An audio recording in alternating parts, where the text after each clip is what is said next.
이번 주에 굉장히 미세먼지가 심했습니다. 뭐 아시는 분은 다 알 것 같습니다. 그런데 이제 미세먼지가 심하다 보니까 이제 무엇을 사러 가야 되는데 이제는 많이 주저하게 되더라고요. 심지어는 저기 한 200m 되는 그 슈퍼에도 좀 괜히 가기 싫어지고 그리고 또 웬만하면 밖에 안 나가려고 또 이렇게 일정도 바꾸고 좀 이렇게 그랬던 한 주였습니다. 우리 미세먼지가 사실은 눈에 보일까요? 안 보일까요? 보이는데요. 그렇죠. 물론 이제 뭐 이렇게 기계적인 거를 이용해서 이용하면 잘 보이겠지만 사실은 잘 안 보입니다. 근데 안 보이는데도 불구하고 우리는 만약에 그것이 눈이 안 보인다고 괜찮을 거라고 생각하고 밖에 계속 머물러 있으면 어떻게 될까요? 그거는 결국은 우리의 몸에 안 좋은 영향을 끼치게 되겠죠. 특히 뭐 암에도 굉장히 나쁜 영향을 끼친다고 하지 않습니까?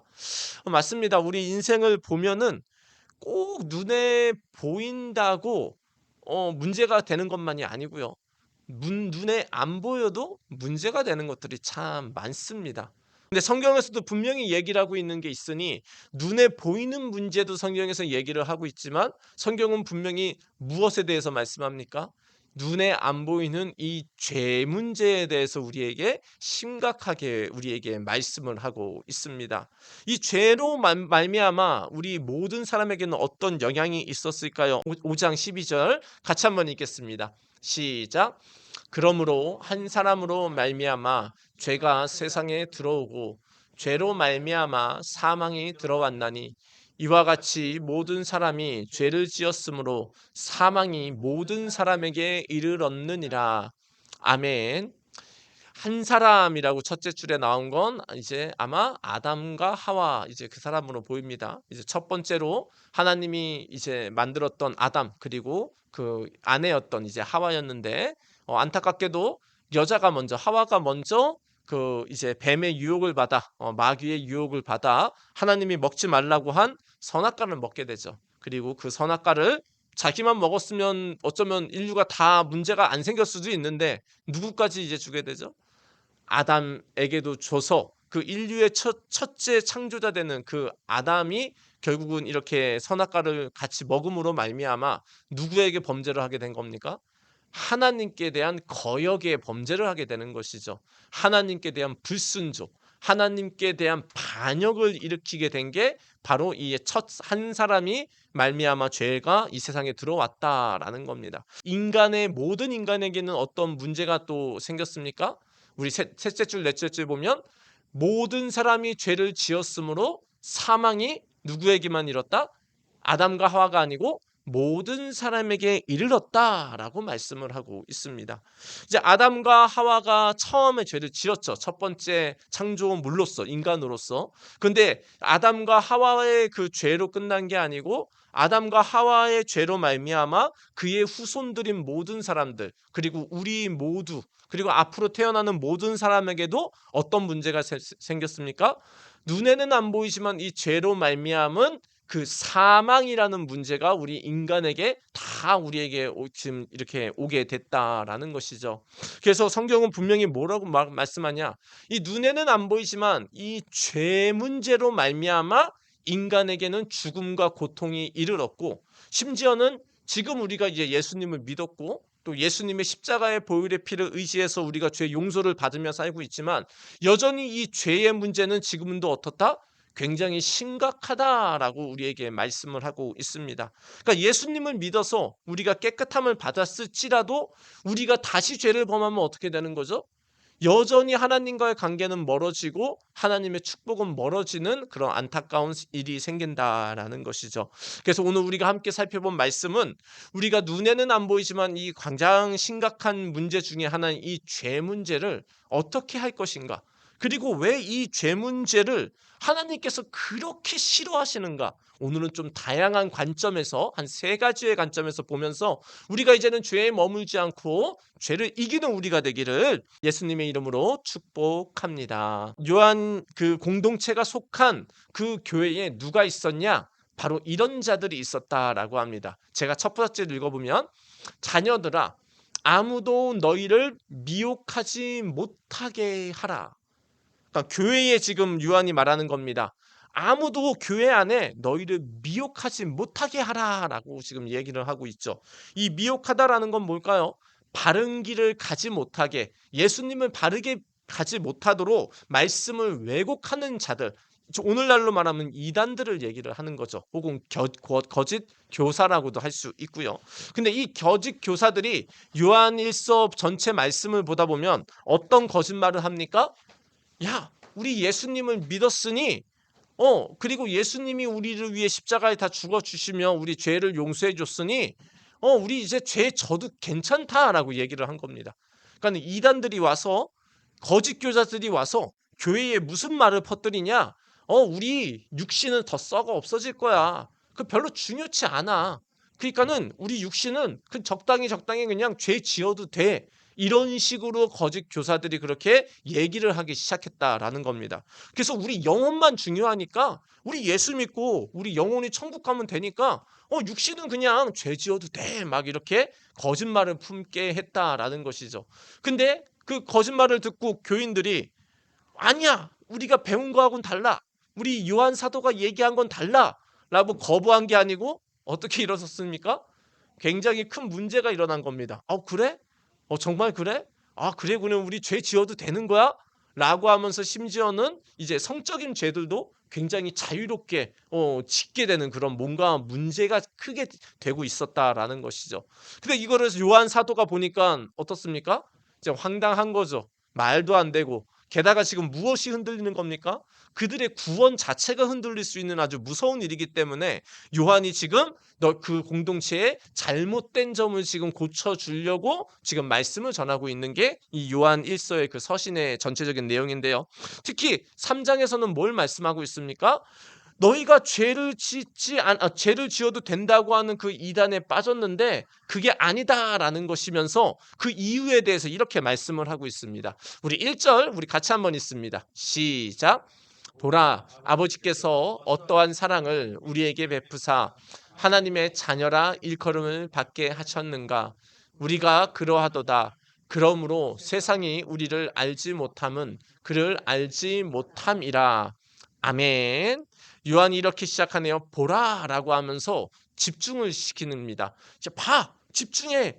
당신들 지금 정신 차려 이러면서 얘기하는 게 하나님 아버지가 우리에게 어떤 사랑을 베풀어줘서 하나님의 자녀가 됐는지를 기억해야 된다라는 걸 먼저 말씀하고 있습니다.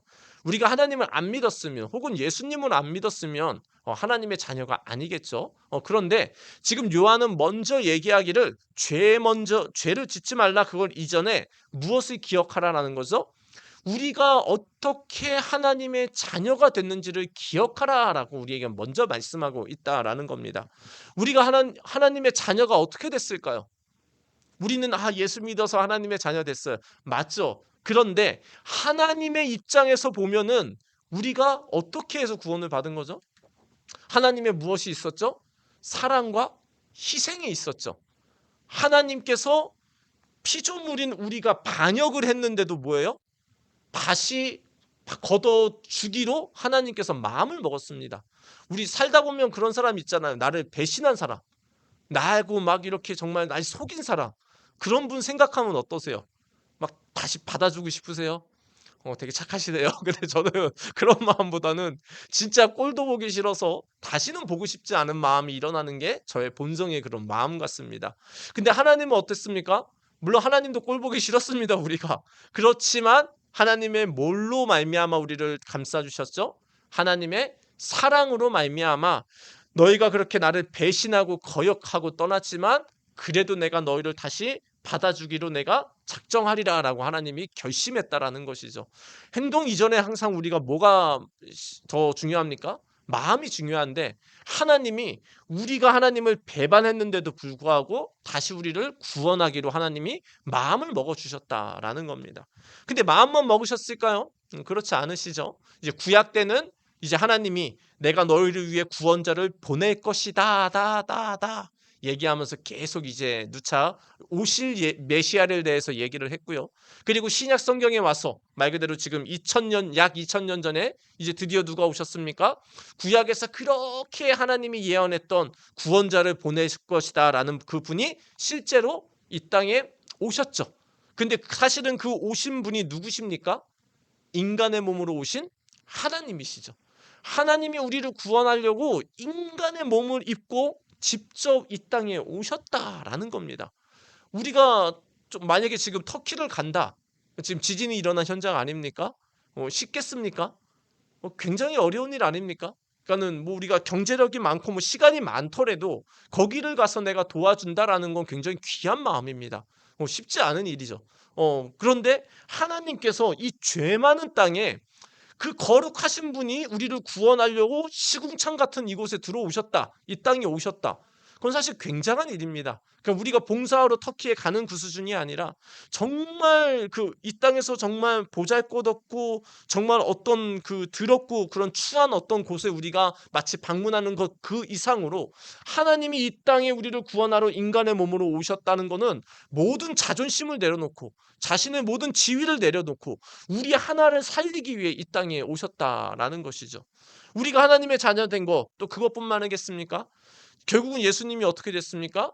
우리의 모든 우리가 지은 죄와 저주와 죽음의 문제를 대신해서 예수님이 어떻게 하시죠? 채찍에도 맞으시고 결국은 십자가에서 피를 흘려 죽음으로 우리 죄를 대신 가져가시고 우리 대신 고통을 이렇게 당하셨다라는 것이죠.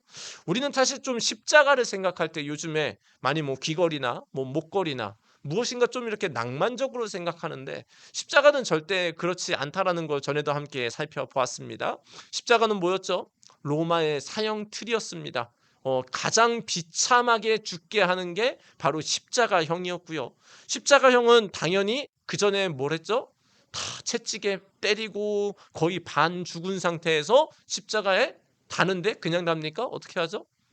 못에 박아서 이렇게 달죠. 손목에도 발 뒤꿈치에도 아마 굉장히 제가 요번 주에 본 자료에는 거의 뭐 중지 손가락이 그 길이만큼의 그 대못을 그냥 박아가지고 그렇게 고통스럽게 하죠. 근데 십자가에 달려 있을 때는 속옷이 있었을까요? 없었을까요? 우리가 봤었던 어떤 사진이나 성화들에는 속옷이 있었을 겁니다. 그런데 대부분의 학자들은 십자가형을 당할 때 그 십자가에 달린 사람은 뭐가 없다? 속옷이 하나도 없다라는 겁니다. 완전히 빨가벗긴 채로 이미 고통이 당한 그런 몸 그 모습 그대로 십자가에 달려 죽게 되고 근데 죽는 것도 한 번에 죽을까요? 절대 그렇지 않죠. 숨이 붙어 있는 상태로 십자가에 달렸기 때문에 헐떡이고 고통을 유지하다가 며칠 동안 그렇게 고통을 당하다가 죽게 되는 게 십자가형이었다라는 겁니다. 우리가 하나님의 자녀가 된 거, 우리는 예수 이름을 믿으며 분명히 구원받는 건 맞는데 이 예수님이 일이 있었기 때문에 그 예수를 믿고 우리가 하나님의 자녀가 됐다라는 겁니다. 주님이 마음을 먹어주시고 그리고 이 땅에 시궁창 같은 이 땅에 나를 위해 오셨고 내 모든 고통과 죽음을 대신해서 십자가형을 당함으로 그거를 다 당한 다음에 우리 힘으로 구원받을 수 없으니 내 이름을 믿고 너희가 구원을 받아라. 내가 너희를 대신해서 죽음과 저주의 문제를 대신 십자가에 당했으니 너희는 믿기만 하라라고 우리에게 구원의 은혜를 주셨다라는 겁니다. 그래서 우리가 하나님의 자녀가 됐다. 이거는 사실은 굉장히 놀라운 은혜와 그 깊은 그 생각할 게 우리가 참 많다라는 겁니다. 우리가 먼저 생각해야 될 건 우리가 죄에 머물지 않아야 될 첫 번째 이유는 무엇입니까? 이제 우리는 누구죠? 하나님의 자녀이기 때문에 우리는 죄에 머물지 말아야 되는 것입니다. 하나님의 그 놀라운 사랑과 희생을 통해서 우리가 무엇이 됐다? 하나님의 자녀가 됐기 때문에 우리가 만약에 여전히 하나님이 싫어하는 죄의 문제에 우리가 머물러 있다면 결국은 그건 무엇이죠? 하나님이 그렇게 작정하시고 사랑해 주시고 희생해 주신 그런 것들에 대해 아마 모욕을 가하는 게 바로 죄에 머물러 있는 것이다라는 것입니다. 우리 성도님들 먼저 우리가 생각해야 될 거 이제 우리는 누구다? 하나님의 자녀다라는 것을 생각하시기 바랍니다. 우리가 만약에 왕국으로 만약에 입양을 갔다면 우리 이제 어떻게 살아야 되죠?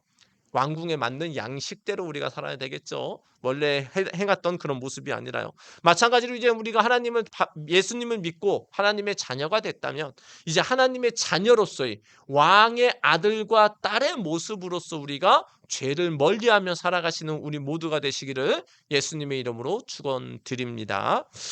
또한 이제 오늘 말씀에서는 우리가 여전히 또 죄에 머물지 말아야 될 것에 대한 그 이유를 말씀하고 있는데요. 4절 우리 같이 한번 읽겠습니다. 시작. 죄를 짓는 자마다 불법을 행하나니 죄는 불법이라. 아멘. 지금 요한이 말씀을 하고 있습니다. 너희들은 그 당시에 있는 그 교회 공동체에 죄를 지어도 괜찮다라는 이단에 너희가 속고 있는데, 요한이 얘기하기를 죄를 지으면 바로 그게 뭐라는 거죠? 불법이다라고 얘기를 하고 있습니다. 사실 당연한 거 아닙니까? 오늘날에도 우리가 신호를 위반한다, 자동차를 타고 가다가, 그건 뭐죠? 불법이죠. 그리고 불법에 대한 그 처벌로 뭘 받죠? 과태료를 낸다든지 뭔가 이렇게 불이익이 있지 않습니까? 죄를 지으면 어떻게 되죠?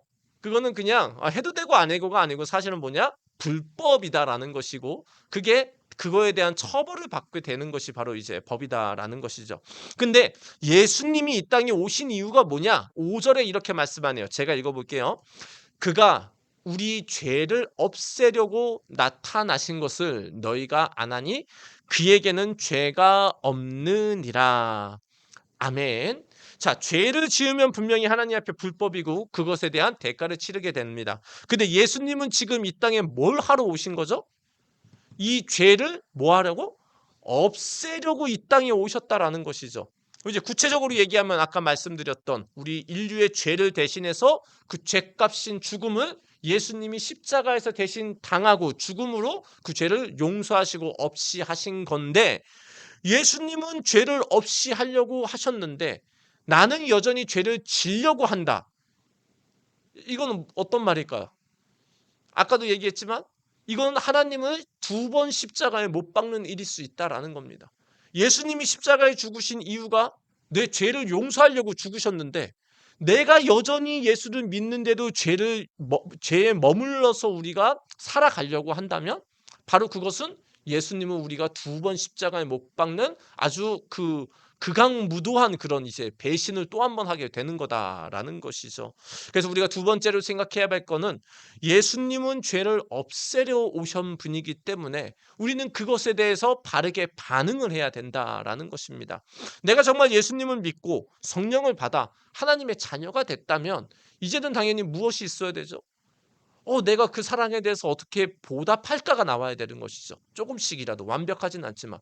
근데 여전히 내가 예수를 믿고 하나님의 자녀가 됐고 내 죄 때문에 예수님이 십자가에 죽었는데 내가 어떤 죄를 짓는 것에 대해서, 그 죄에 대한 정의는 우리가 잘 알고 있지만 하나님이 싫어하는 생각, 마음, 행동, 다 이런 것들이 다 죄가 아니겠습니까?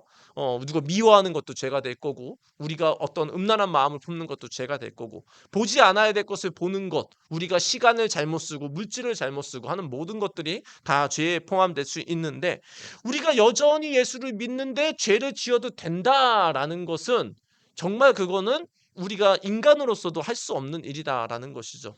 우리가 부모님께 은혜를 받고 사랑을 받으면 우리가 뭘 하죠? 부모님께 보답을 하려고 하지 않습니까? 크고 작게. 근데 우리가 죽어야 되는데, 지옥에 가야 되는데, 예수님이 그 죄를 없애고 우리를 구원해 주셨는데 여전히 나는 죄를 지으려고 한다. 이거는 진짜 우리의 영적인 하나님 아버지가 되시는 그 하나님께 극악무도한 죄를 범하는 것이다라는 겁니다. 그래서 사실은 지금 요한이 뭘 말하고 있는 겁니까? 말도 안 된다라는 겁니다. 예수 믿는 자들이 죄를 지어도 돼.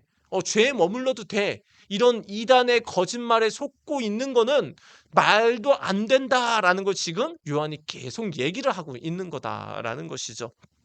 자, 세 번째로 지금 요한이 그러면 마지막으로 지금 왜 죄를 짓지 말고 머물지 말아야 되는 이유의 심각성에 대해서 얘기를 하고 있는데요. 우리 8절 말씀 같이 한번 읽겠습니다. 시작. 죄를 짓는 자는 마귀에게 속하나니 마귀는 처음부터 범죄함이라. 하나님의 아들이 나타나신 것은 마귀의 일을 멸하려 하심이라. 아멘. 요한이 지금 오늘 우리에게 말씀하시면서 이 죄의 문제의 심각성을 이제 8절에서도 말씀하는데요. 뭘 말씀합니까? 죄를 우리가 짓게 되면 우리가 누구에게 속하게 된다라는 거죠? 마귀에게 속하게 된다는 겁니다. 왜요? 죄를 짓게 하는 건 누구죠? 마귀는 처음부터 범죄함이라. 죄를 짓는 거는 아까는 불법이라고 했고, 죄를 짓는 것은 지금 이제 마귀에게 우리가 속한다라는데 이게 무슨 말이냐? 죄에는 누가 옆에서 역사하고 있다라는 거죠. 이 말씀은 마귀가 역사하고 있다라는 겁니다. 반드시 죄에는 눈에는 안 보이지만 100% 마귀가 있기 때문에 우리가 그것에 속할 수가 없게 됐다라는 겁니다. 우리가 예수를 믿는데 우리는 성령님께 속했죠. 우리는 하나님의 자녀인데 여전히 우리가 죄를 범하려고 한다면 그러면 우리가 누구와 가까워지는 거죠? 마귀와 가까워지고 있다라는 겁니다. 하나님의 자녀가. 그리고 마귀하고 가까워지고 있다라는 거는 우리가 지금 누구에게 지금 묶임을 당한다라는 거죠. 죄를 지을수록 마귀랑 내가 가까워져서 묶임을 당한다라는 겁니다. 예전에 어떤 영화를 봤는데 그 영화는 이제 그 고아에 관련된 이제 영화였습니다. 우리나라 영화는 아니고요. 아마 프랑스를 배경으로 했던 영화인데 그 아이가 이제 부모님이 없이 고아로 자랐으니까 이제 막 이렇게 시설 이렇게 고아들이 많은 곳에서 자라게 됐는데 이제 먹을 것이 없고 또 거기서 돌보는 사람들이 너무 학대를 하니까 이제 아이가 도망가게 됩니다. 도망가서 이제 길거리로 나갔는데 뭐 누가 받아주는 사람이 있습니까?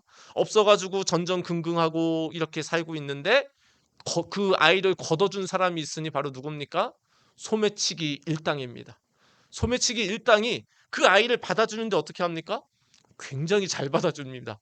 먹을 것도 주고 굉장히 사랑해주고 우리 너하고 비슷한 친구들이 있으니까 같이 가자라고 하면서 그 고아 아이를 그 이제 소매치기 집단으로 이제 데려갑니다.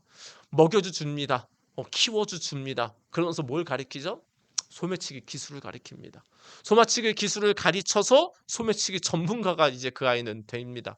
근데 어느 날이었습니다. 결국은 그 아이가 결국 이제 도둑질을 하다가 걸리게 되죠.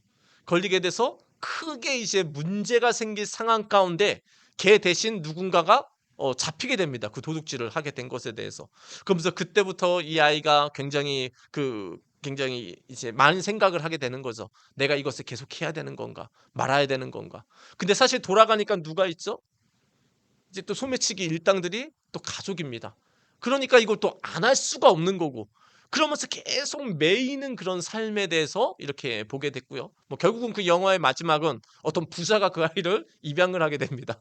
입양을 하게 되면서 내가 이제 소매치기 그런 것들을 따라갈 것이 아니고 이제 아버지의 영향 아래서 아버지에게 교육을 받으며 살아야 되겠다. 이제 그게 결론이 내는 건데 제가 말씀드리고 싶은 건 마치 이 안타까운 이 고아처럼 이 고아가 지금 결국은 누구와 가까워졌습니까? 소매치기 일당하고 가까워지니까 끊기가 쉽습니까? 어렵습니까? 나오기가 쉽지 않다라는 것이죠. 관계가 맺어졌고 자기의 생활의 일부가 돼가지고 자기가 분명히 잘못된 거는 맞는데 그럼에도 불구하고 나오기가 쉽지 않다라는 겁니다. 마찬가지입니다. 우리가 이제 예수를 믿었는데 여전히 우리가 하나님 앞에 어떤 생각이든 마음이든 행동이든 하나님이 싫어하는 죄에 계속 머물려고 하고 있다면 그리고 머물러 있다면 우리는 계속 누구에게 매이는 겁니까? 마귀에게 매이게 되는 것이고 마귀에게 매이면 그냥 그게 끝이 아니고 그것엔 뭐가 있다? 아까는 불법이라 그랬고 그 불법에는 대가가 있다라고 했습니다. 우리가 첫 번째 말씀 본 것처럼 미세먼지 눈에 안 보입니다. 눈에 안 보이니까 괜찮겠지. 마스크 안 쓰고 계속 먹으면 어떻게 될까요? 당연히 우리 몸이 안 좋아지는 것처럼 죄가 눈에 안 보이고 지금은 별거 아닌 것 같아서 그래 나 이거 해도 되겠지 라고 여전히 머물러 있다면 결국은 어떤 문제가 생긴다라는 겁니까? 결국은 거기에는 마귀가 역사하고 마귀는 좋은 걸 주는 게 아니고 우리를 파괴하고 눌리고 묶고 우리 인생을 결국은 사망으로 데려가기 때문에 그 심각한 지경에 이르기 때문에 결국은 요한은 죄를 범하지 말아야 된다라는 걸 우리에게 지금 말씀을 하고 있다라는 것이죠. 오늘날 우리는 적어도 우리 교회는 뭐 죄를 지어도 된다라는 말씀을 믿지는 않을 겁니다. 그리고 죄에 머물러 있어도 하나님이 용서해 준다라는 말씀은 우리가 뭐 전혀 나누지 않았습니다. 그런데 오늘 제가 함께 나누고 싶은 말씀은 우리 무의식 중에는 어떠냐라는 겁니다. 말씀에는 분명히 죄를 짓지 말아야 된다라고 하는데 우리의 생각과 마음, 어떤 죄에 대해서는 여전히 나는 이것이 괜찮다라고 하면서 내 자신은 그 어떤 부분의 죄에 머물러 있는 부분이 있을 수 있다라는 겁니다. 저도 마찬가지입니다. 이제 예를 들면 저 같은 경우는 뭐가 있을까요? 제가 많이 짓는 죄가 뭐냐 하면은 인터넷 할 때 많이 이렇게 보는 거에 대한 죄를 많이 짓습니다. 사실은 인터넷에 다른 것을 검색하러 갔다가 뭐 이렇게 클릭해 가지고 뭐 이제 계속 기사를 보다 보니까 계속 끝도 없이 기사를 보게 되고 결국은 이제 어디까지 가게 되죠? 처음에 내가 의도했었던 걸 검색하는 게 아니고 뭔가 계속 옆에 있는 어떤 유혹되는 그런 기사들, 뭔가 낚시 기사들 있지 않습니까? 보게 하는 그런 거 클릭하다가 결국은 내가 하려고 하는 본질의 모습을 본연의 것을 하지 못하는 그런 겸해서 시간을 낭비할 때가 좀 있는 것 같아요. 그리고 때로는 저도 물건을 살 때도 마찬가지인 것 같습니다. 이제 뭐 저도 이제 인터넷으로 물건을 조금이라도 싸게 사려고 이제 구입하다 보면은 제 의도는 그거죠.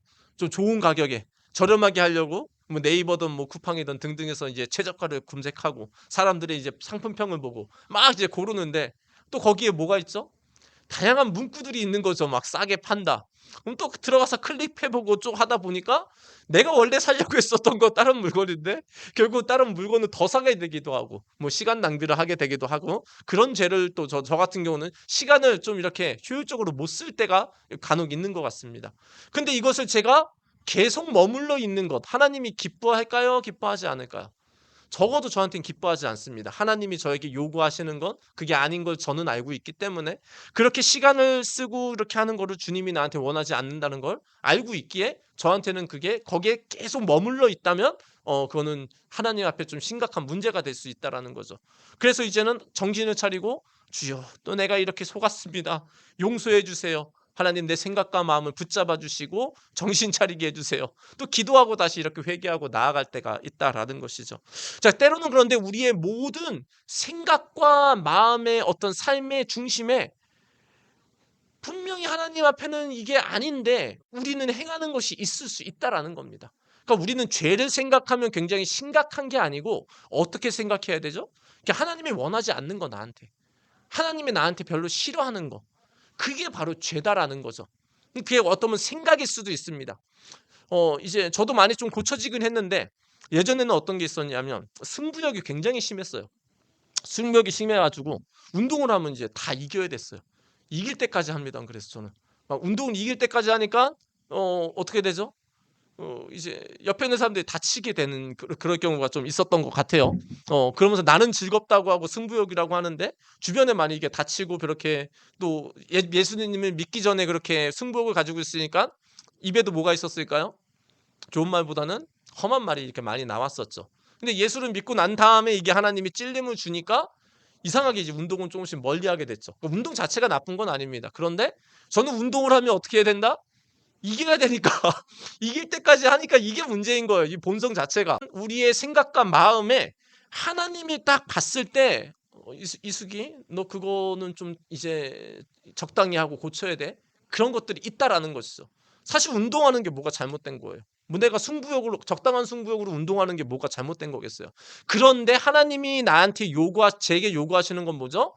너 그 부분 다뤄야 목회 제대로 할 수 있다라고 제가 말씀을 해주시니까 하나님 회개하고 고치려고 노력하고 한 단계 한 단계 이제 이끌어 나가려고 한다라는 것이죠. 또 그렇게 생각할 수 있습니다. 어쩔 때는 어떤 사람들을 보고 우리가 사실은 큰 눈에 보이는 죄는 아닌데 하는 죄가 많이 있습니다. 뭐죠? 정죄할 때가 상당히 많습니다. 어떤 뉴스를 봤을 때, 어떤 사건이나 봤을 때, 혹은 내 직장에서 내 기준으로 봤을 때 이해 안 되는 사람들, 우리가 정말 속으로 우리가 뭐 할 때 많죠? 미워할 때도 많고, 정죄할 때도 많고, 어떻게 무시할 때도 많고, 이럴 때 있지 않습니까? 그 사실은 하나님께서는 그걸 뭐라고 말씀하실까요? 그거 괜찮다. 그래, 괜찮아. 쟤 원래 그런 애야. 라고 얘기하실까요? 아니면 우리 마음 가운데 너 왜 그런 마음을 품니? 라고 우리에게 얘기를 해주실까요?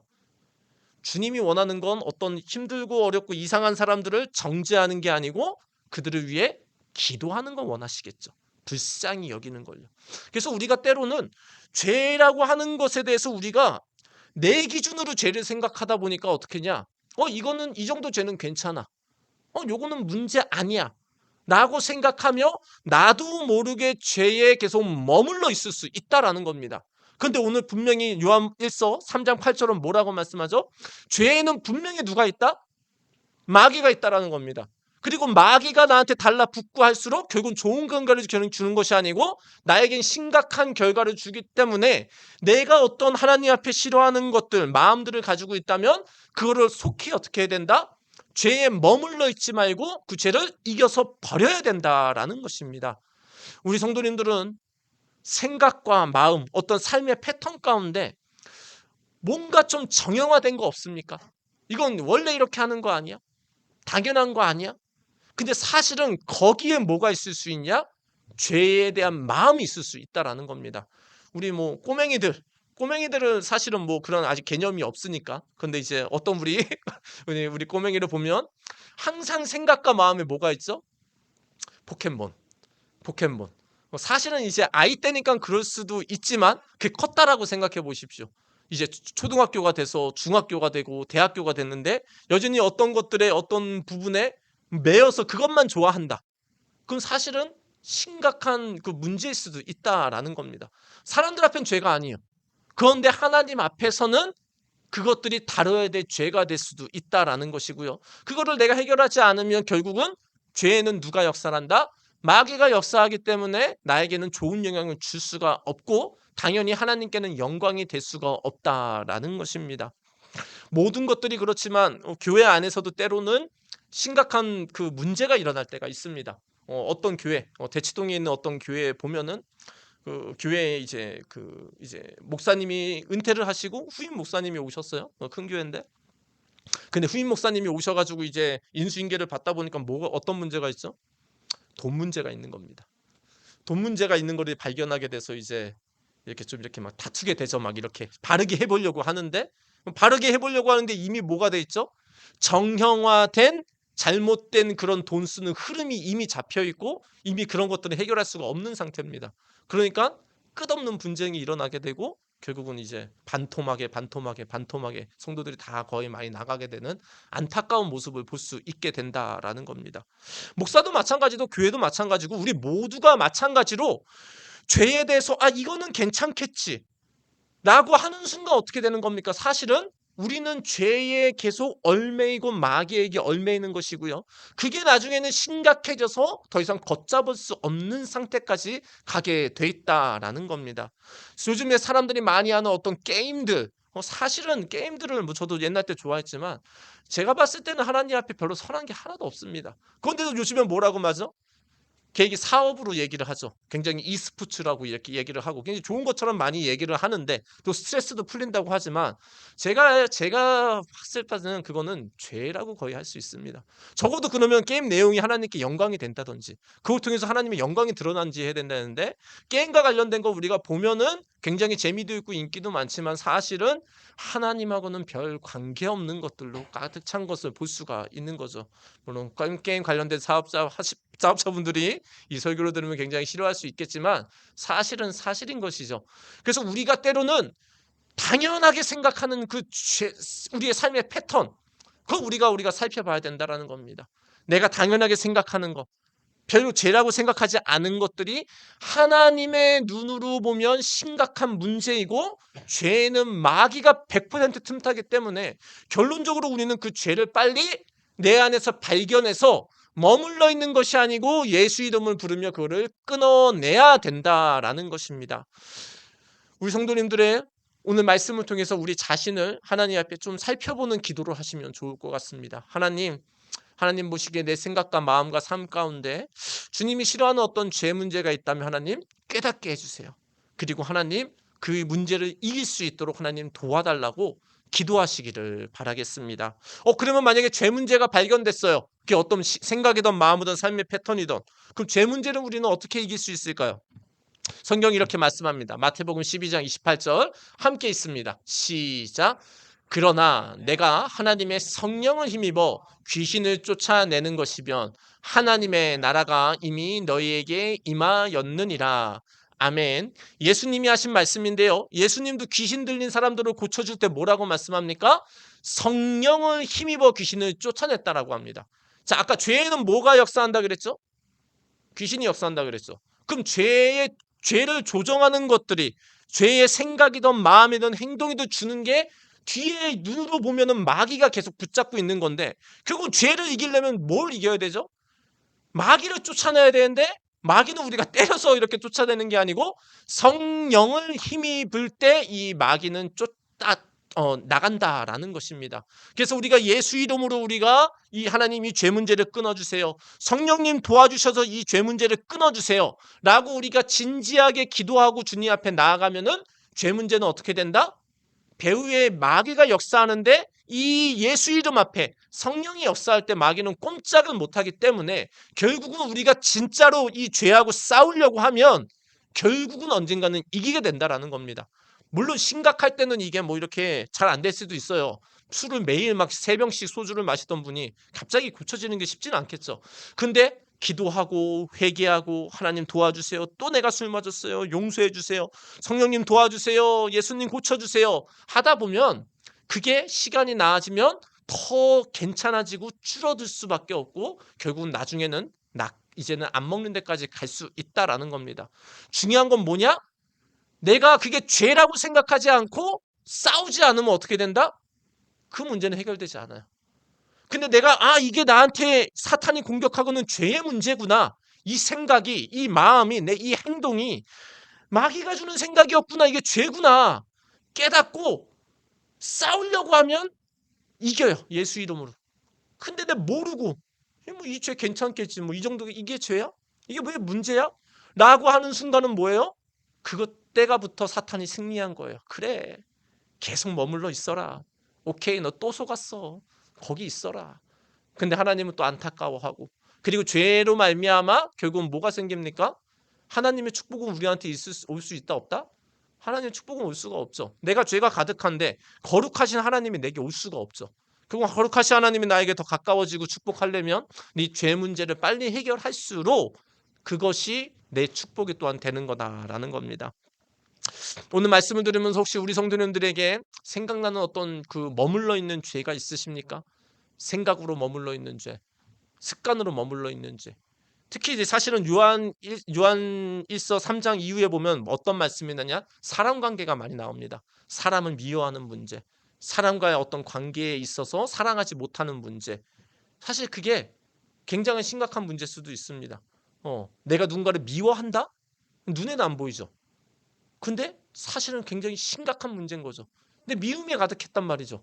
그럼 하나님의 축복이 나한테도 올 수 없고 그 사람과의 관계든 끊임없는 문제 가운데 있을 수밖에 없다라는 겁니다. 사람 관계도 우리가 정말 많이 부딪히고 힘들 관계가 많죠. 때로는 부부 관계에서도 있을 수 있는데 사실은 우리가 눈에 보이니까 사람끼리 싸우지만 그 사람들이 싸우는 데는 분명히 그 당사자 간의 생각과 마음의 어떤 잘못된 부분이 있어요. 근데 우리는 눈에 보이는 사람하고 싸우게 되고 결국은 그 뒤에 생각과 마음을 주는 사탄하고는 우리가 싸우진 않으니까 끊임없는 인간관계에 또 문제가 되는 것 아닙니까? 뭐 제가 형하고도 굉장히 많이 사이가 안 좋았는데 친형하고 결국은 친형하고 저희가 사이가 좀 이렇게 관계가 좋아지게 되는 계기는 결국은 제가 형하고 싸우지 않기로 작정했을 때입니다. 그러니까 뭐냐? 형이 굉장히 좋은 사람인데 가끔 저한테 화풀이를 했어요. 그러니까 나는 그거에 대해서 굉장히 열받고 이해할 수 없고 되게 힘든 마음이 있었는데 예수 믿고 나니까 형이 왜 저럴까? 라는 걸 딱 봐게 됐어요. 형이 저 마음을 대체 누가 줄까? 형이 저 욱하는 마음을 왜 누가 줄까? 이제 그런 생각을 하고 보니까 이거 절대 사람이 주는 생각이 아닌 것 같은 생각이 결론이 나더라고요.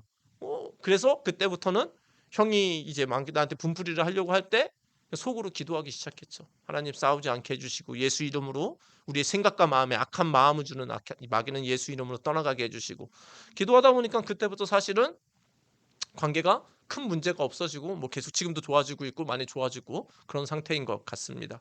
어떤 인간관계에 있어서도 사실은 우리가 누군가를 미워하고 있다면 사실은 그것도 큰 문제일 수도 있다라는 겁니다.